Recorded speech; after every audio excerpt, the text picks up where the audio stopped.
Hey everybody, it's Jeremy. Welcome back to Bozmos2, where we are playing Chaco. This is turn 25. Let's jump into things.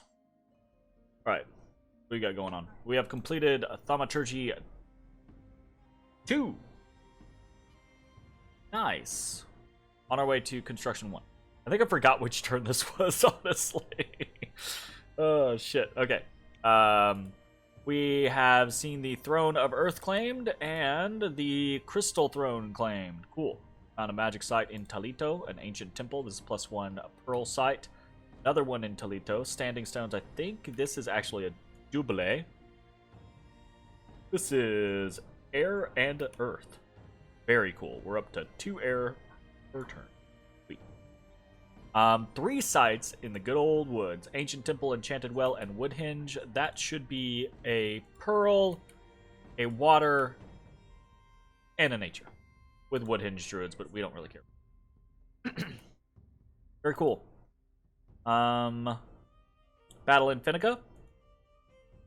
See how this goes. We can install these knights. We've got a whole line of Katsina warriors. I love hold the formation. Perfect formation. The wedge. Nice.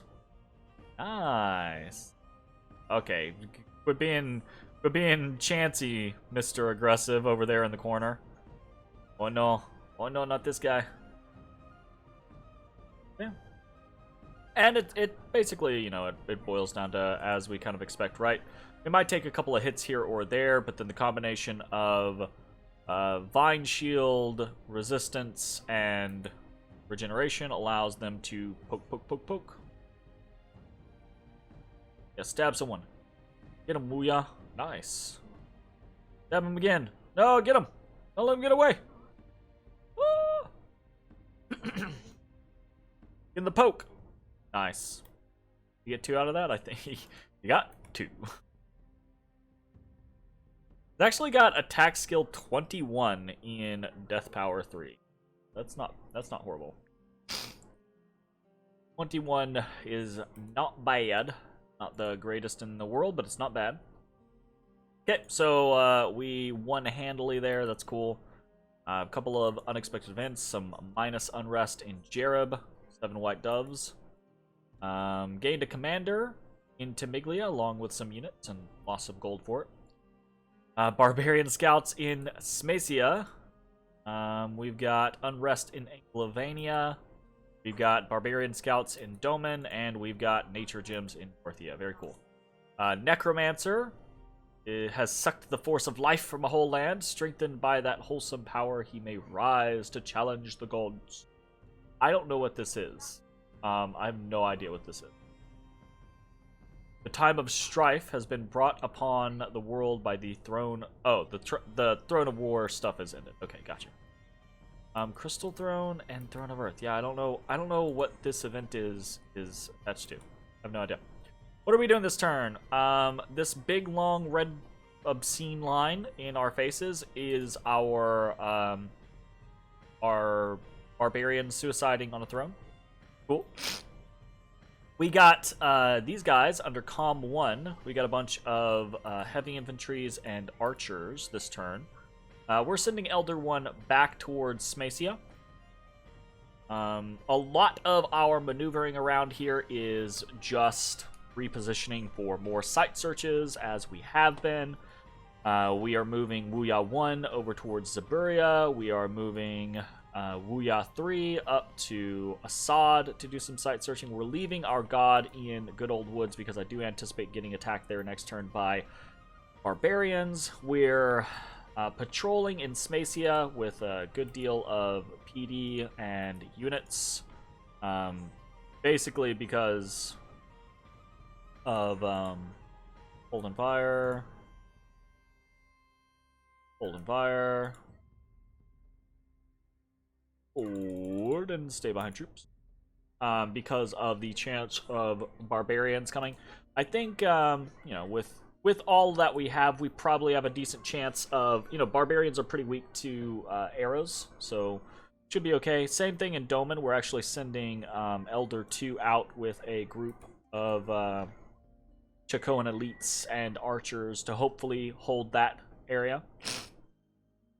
We're actually so we're maneuvering Wuya 6 up towards Ablak. And then because we're kind of just posturing towards us towards end, honestly. And then we are actually moving a very light raiding force, Mong 3, up towards Fenascandia. I've been in a lot of what the rest of this. Sorry, I have kind of a choked up throat. I'm just a little phlegmy, a little congested. So a lot of what the rest of this turn is going to be is talking about diplomacy. I've been trying to do a lot of diplomacy lately. I've been talking with Middle Atlantis a little bit. We've been kind of back and forth on the concept of a war against End. And at first Atlantis was in, but then all the stuff that's happening with Urmor, so much of this world is focused on Urmor and Solaria and Therados. And a lot of the diplomacy that's been going back and forth is, you know, been trying to get people involved against them. Even diplomacy, to me, has been involved trying to get me to do something against them. And honestly, if I was over here, if I was in Marverni's position, if I was in Ur's position, I would probably be 100% down, right? Because of my position, because it is so much more difficult for me to get over towards Urmor or even towards Nuria, I just have very little incentive to try to do that. It just doesn't seem like a great idea to me. Fenascandia, who is very small, was talked into attacking Urmor. And Urmor promptly slapped back. I've been discussing things with Urmor, right? I'm not necessarily I haven't, you know. Look, yeah, late age Urmor is gonna destroy me, sure. But most things are gonna destroy me, so I don't really know that I care that it's late age Urmor. I'll probably come to regret these words, but I have been more inclined to make diplomatic investments with Urmor than I have been threats. And Urmor in response has been very like, yeah, sure, cool. Let's, you know, basically throwing me a bone and saying I can take Arisia and take Haunted Woods and even take, you know, 621. Like, you know, if I can get up to islands and things like that. Well, so that's where the talking about Middle Atlantis comes in. Middle Atlantis and I were going to potentially go in against End. But then Middle Atlantis found out that Urmor is probably going to gobble up Fenascandia very quickly. So, and maybe even right, by the way things are going. You know, Lemuria is kind of winning the war, it seems, against So, at this point, it seems illogical for me to throw in against the pop kills, right? I'm just going to be throwing my weight in at the end. Etc, etc. So, we're kind of throwing in with them, it seems, really. I'm still hopeful that after this is gobbled up, Atlantis will just be like, hey, let's go. Urmor has actually been like, hey, let's go, because Urmor can jump to End through Ashington. Now, I would prefer to take most of this myself, realistically, so that's not really, you know, something I'm super interested in.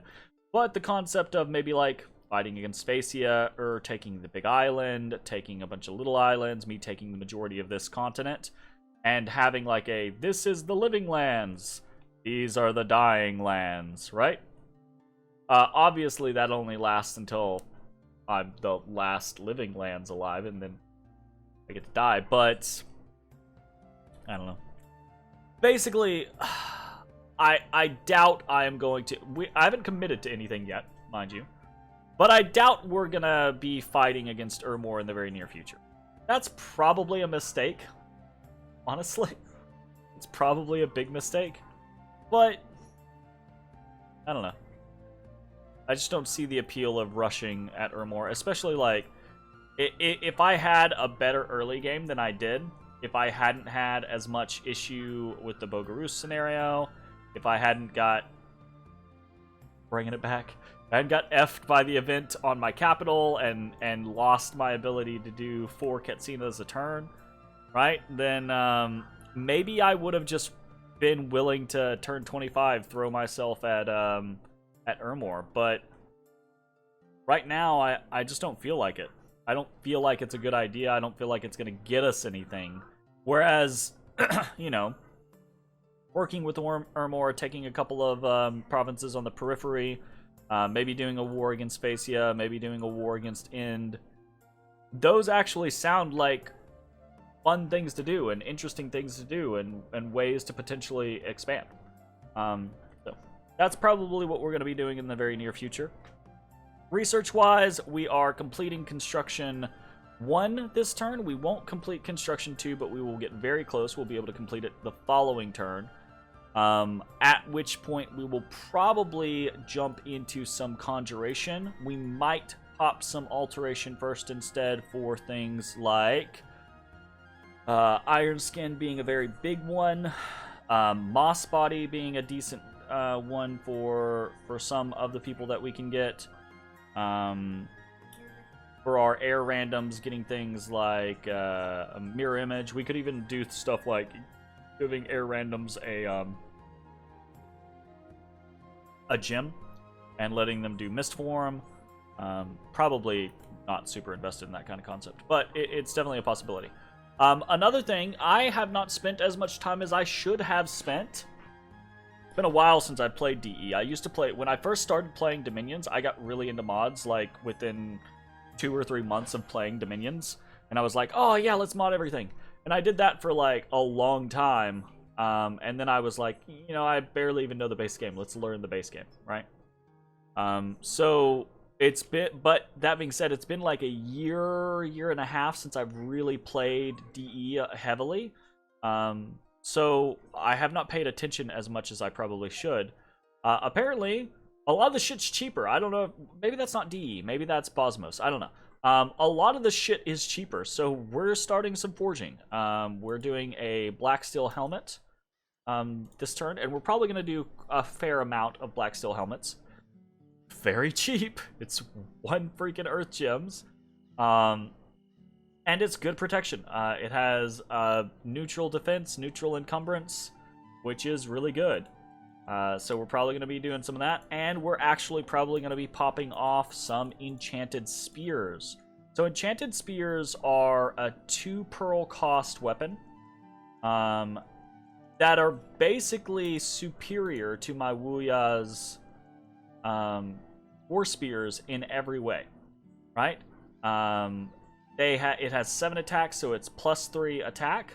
It has 2 attack, so it's +2 on the attack skill. It has 2 defense, so it's +1 on the defense skill, and it's still length 3, so it'll be a total length of 4 because of the size bonus that we get.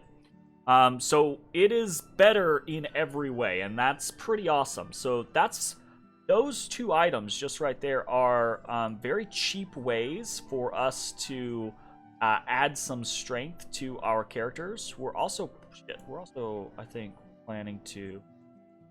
We're already trying to do this. Also planning to do more Burning Pearls. Burning Pearls giving us a very good boost in attack skill, right? We can see Wuya 6 over here. Base of 17 because he's got the +4 from the Pearl. Base of +3 from the Death Power, as long as he's in a Growth 3 province, right? Yet another reason why I'm not super excited to fight the dead, right? It's just it's not my build. It's not my guys, right? They don't do good in death.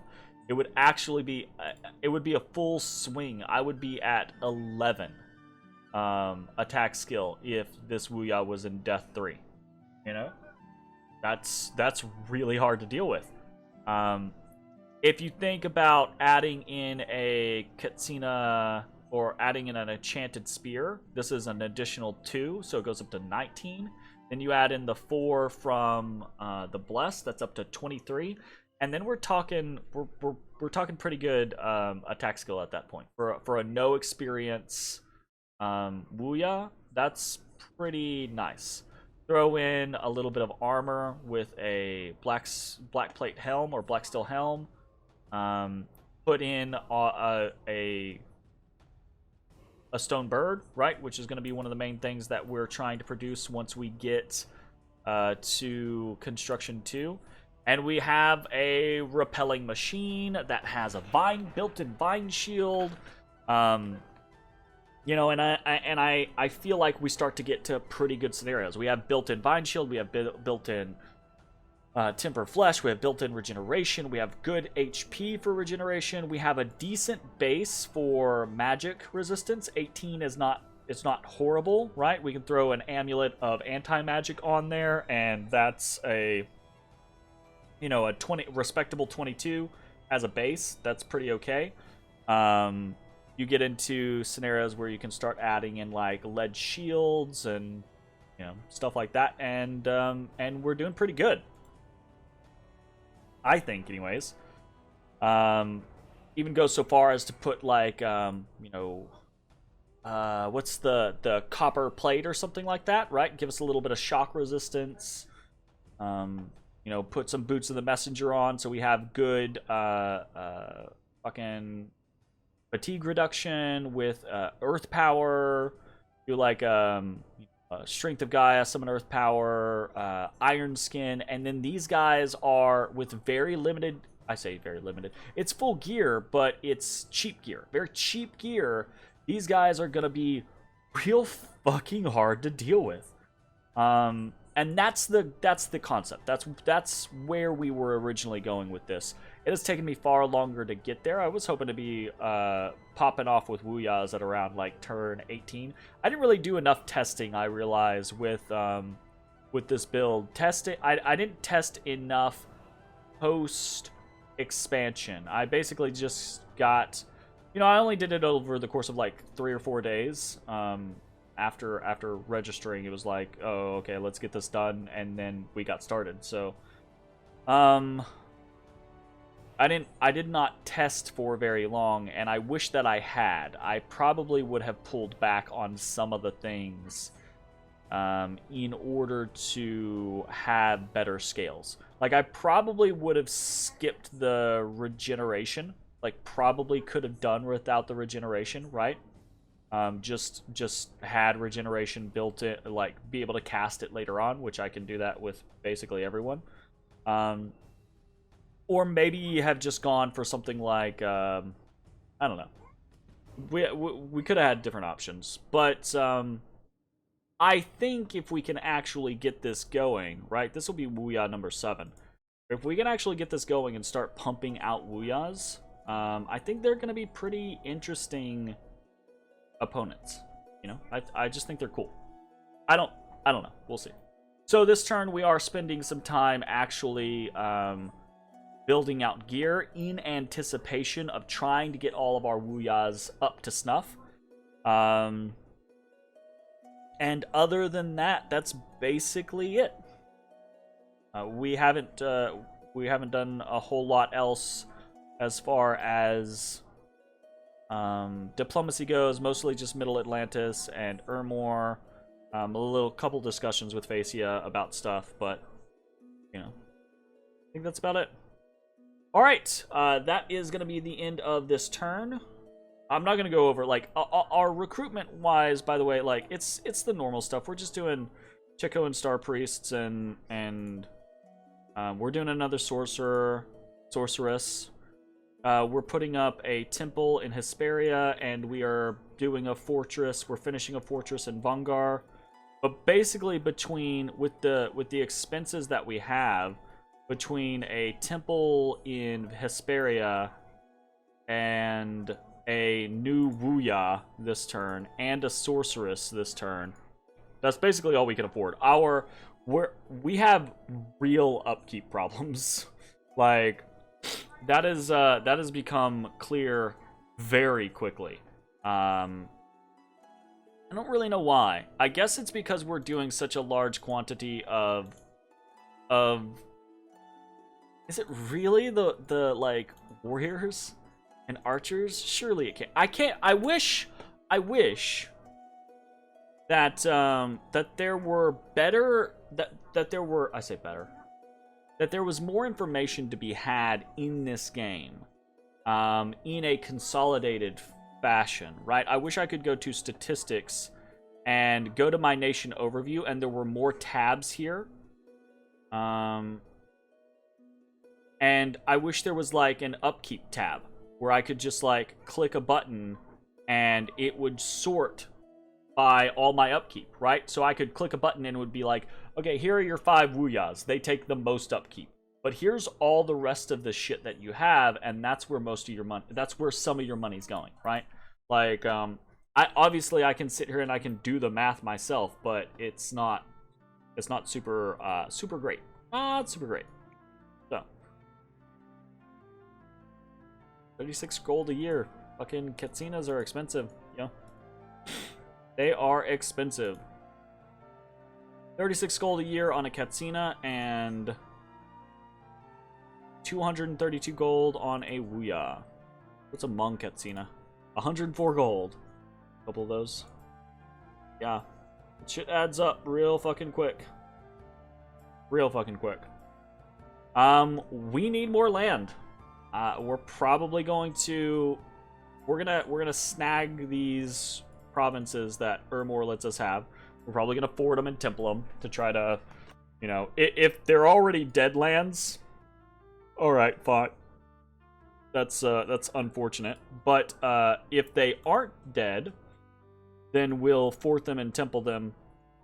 If they are dead, we'll probably fort at least Erissia anyways as a choke point, and then we'll probably still temple it and, you know, try to let Rebirth kick in.